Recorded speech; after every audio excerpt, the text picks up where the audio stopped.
Teka. Saan ka matutulog? Dito, sa sahig. No. Dito ka sa kama.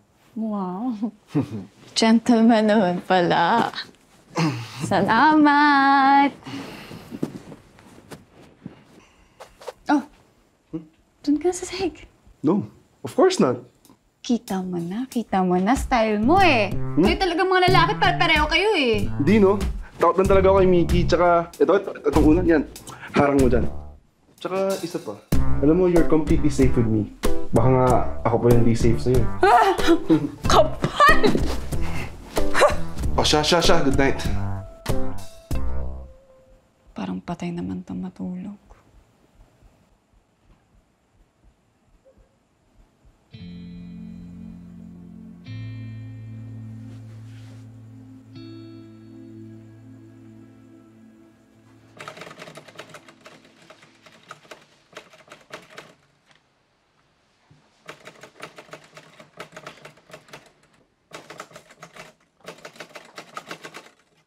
Merienda ka muna.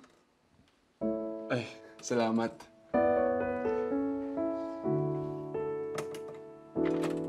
Dami mo na nagawa ah. Buti ka pa. Kailan kaya ako magiging ganito ka-productive? Yan. Kayang-kaya mo yan.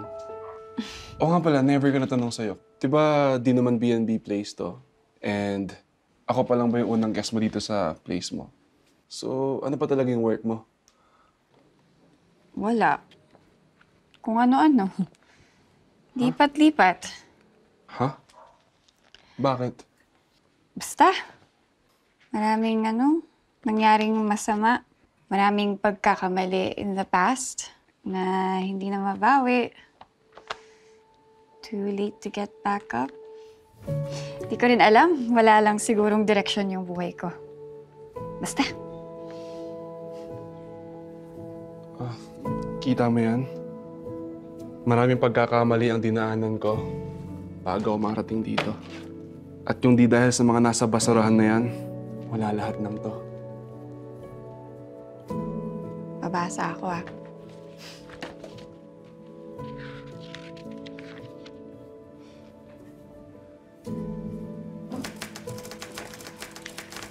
Walang hiya ka talaga, Ronnie! Wala ka na talagang pakialam sa akin! Kita, Ronnie! Karina? Pero iniwan mo ako. Iniwan mo ako. Gusto ko na mamatay, Jake. Ayoko na. Sobrang sakit. Hayop siya! Hayop siya! Karina, baba!